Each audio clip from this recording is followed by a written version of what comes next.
Olá, povo de Deus, sexta-feira da 29ª semana do Tempo Comum, 23 de outubro de 2020. A nossa reflexão de hoje é a partir de Efésios 4, de 1 a 6, Lucas 12, 54 e 59. Hoje começamos a leitura da segunda parte da carta aos Efésios. Depois da primeira parte, que é mais doutrinal, temos agora uma secção que a gente chama de parenética, ou seja, exortativa. Ouçamos os versículos de hoje. Irmãos, eu, o prisioneiro no Senhor, exorto-vos a que procedais de um modo digno do chamamento que recebestes, com toda humildade e mansidão, com paciência, suportando-vos uns aos outros no amor, esforçando-vos por manter a unidade do Espírito mediante o vínculo da paz. Há um só corpo, um só Espírito, assim como a vossa vocação vos chamou a uma só esperança. Um só Senhor, uma só fé, um só batismo, um só Deus e Pai de todos, que reina sobre todos, age por todos e permanece em todos. A exortação ganha força no testemunho do apóstolo como prisioneiro do Senhor. Nosso pequeno trecho de hoje trata do necessário relacionamento humano, pautado no respeito pelas diferenças. Sabendo que nem todos comungavam das mesmas ideias, o autor da carta exorta para que cultivem algumas virtudes que facilitam a convivência em vista de uma unidade que deve haver entre os cristãos. Humildade, paciência, mansidão, aceitação recíproca. Veja que tudo isso é sugerido como base para o necessário suportar-se mutuamente no amor. Os elementos que garantem a unidade são ressaltados: um só corpo, um só Espírito, assim como a vocação vos chamou a uma só esperança, um só Senhor, uma só fé, um só batismo, um só Deus e Pai de todos. Então, isso para que todos de fato se mantenham unidos, apesar do pluralismo, da divergência, das ideias diferentes. E como já dissemos, a primeira parte da carta está centrada na doutrina e dá um destaque bastante acentuado na cristologia até, por meio de hinos, ação de graças. Porém, a segunda parte trata-se de lançar as bases para a vivência em comunidade. É mais eclesiológica.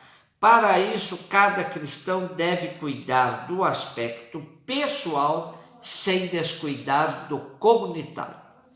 Lucas 12, de 54 e 59. O texto de hoje nos sugere uma reflexão sobre saber ler os sinais dos tempos.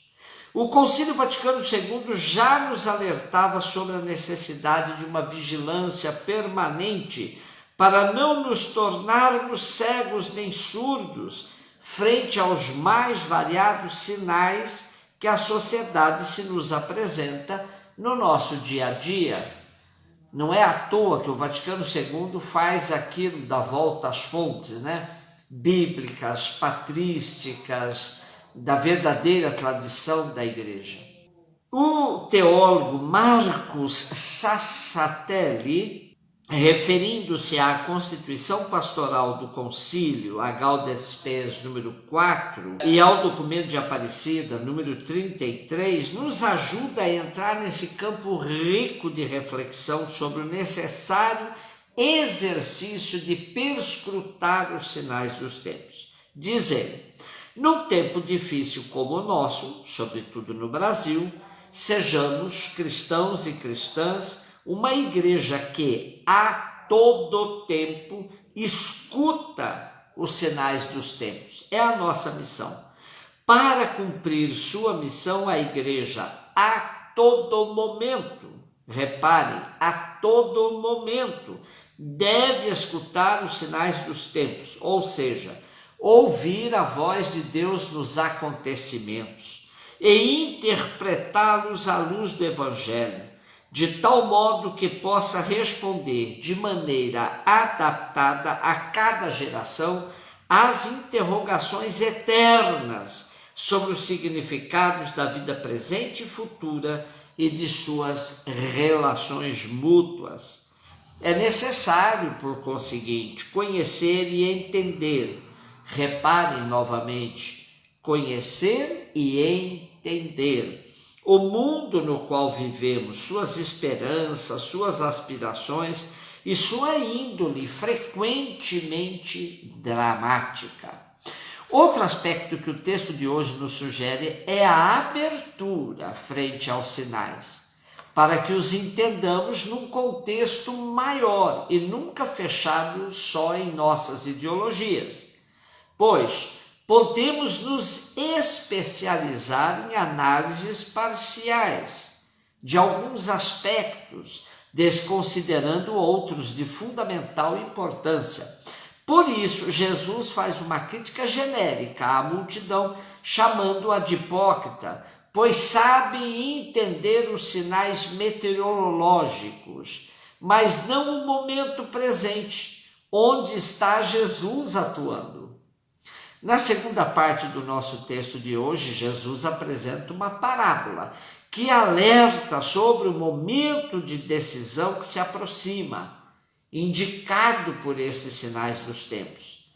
Enquanto Jesus está presente, é tempo de possível reconciliação, porém, não se deve esperar o dia do julgamento chegar. Aí poderá ser tarde demais. Uma das dimensões da atividade profética é saber fazer análise de conjuntura, pois somente com ela se pode atuar na realidade com eficiência, com eficácia.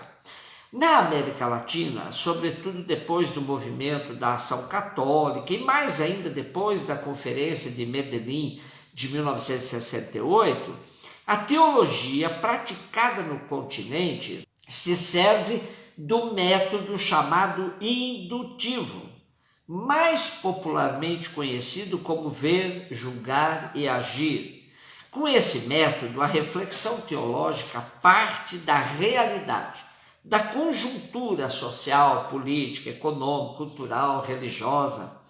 Nessa perspectiva, a palavra de Deus é sempre contextualizada, evitando que aconteça o ditado que diz: o texto fora do contexto serve de pretexto.